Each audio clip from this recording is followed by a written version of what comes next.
American দূত Sergio গোর কাশ্মীরকে ভারতের ইম্পর্টেন্ট অংশ বলার পরে পাকিস্তান জুড়ে যে তোলপাড় পড়ে যাবে সেটা কিন্তু স্বাভাবিক ছিল।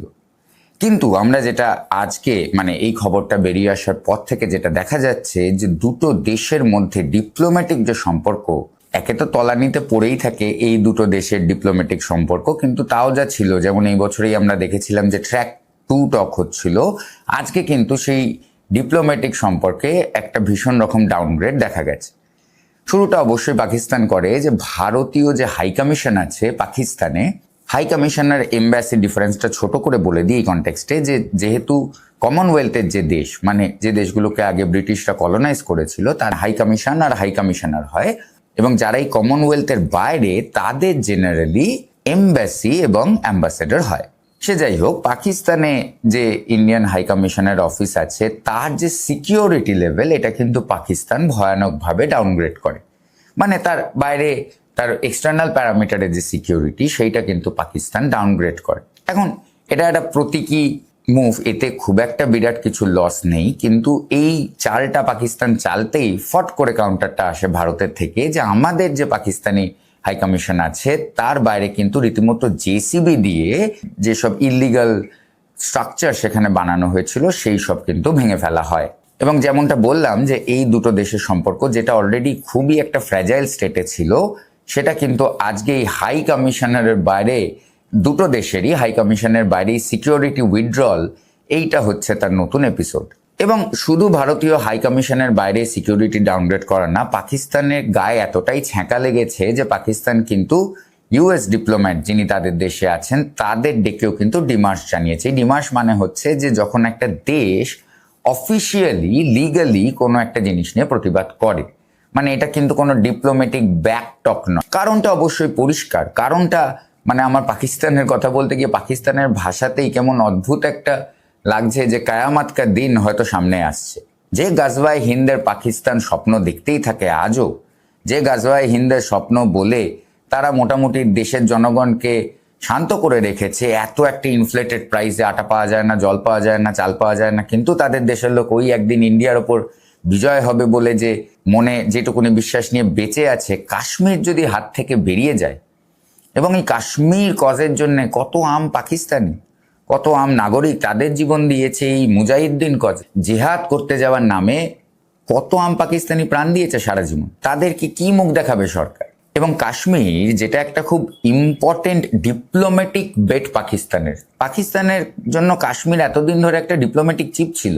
ইউএনএ যাও, আমরা কিছু নিয়ে কথা বলবো না, আমরা কাশ্মীর নিয়ে কথা বলতে চাই, যেখানে যা কথা বলতে চাও, ক্রিকেট নিয়ে কথা বলতে চাও না, আমরা কাশ্মীর নিয়ে কথা বলতে চাই, যা বলতে চাও, যে তোমাদের আর্মি চিফের কি গায়ে চুলকুনি হয়েছে না, আমরা কাশ্মীর নিয়ে কথা বলতে চাই, যা বলা হতো যে আমরা কাশ্মীর নিয়ে কথা বলতে চাই। এই যে বার্গেনিং চিপটা পাকিস্তানের হাত থেকে ফসকে যাবে কাশ্মীর চলে গেলে, সেইটা কিন্তু ডিপ্লোম্যাটিক্যালি পাকিস্তানের জন্য একটা বিরাট ক্ষতি।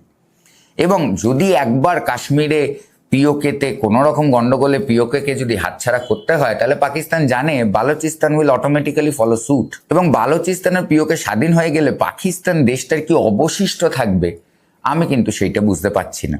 তাই জন্য পাকিস্তান এই একটা ছোট্ট কথা, যেটা আমেরিকান অ্যাম্বাসেডর ভারতে এসে কাশ্মীরে গিয়ে কাশ্মীরের জায়গা দেখে ওমর আবদুল্লার সাথে মিটিং করে, এবং তিনি কিন্তু সেই সব দেখে এই কথাগুলো বলেছে যে কাশ্মীর অত্যন্ত একটা বিউটিফুল জায়গা, কাশ্মীর এখন সেফ, এবং কাশ্মীর ভারতের একটা ইম্পর্টেন্ট পার্ট। তিনিও নিশ্চয়ই খবর রাখেন যে ওপারের কাশ্মীরে মিডিয়া বন্ধ, ওপারের কাশ্মীরে ইন্টারনেট বন্ধ, ওপারের কাশ্মীরে খেতে পাচ্ছে না লোকে, ওপারের কাশ্মীরে ব্রুটাল ক্র্যাকডাউন চালাচ্ছে পাকিস্তানি রেঞ্জার্সরা, তিনিও নিশ্চয়ই খবর রাখেন। তাই এপার আর ওপারের যে তফাৎটা, যেটা আমি আমার ভিডিওতে বলতেই থাকি, যে এপার ওপারের তফাৎ যত তাড়াতাড়ি বাড়বে তত তাড়াতাড়ি কিন্তু পাকিস্তান কোণঠাসা হয়ে পড়বে।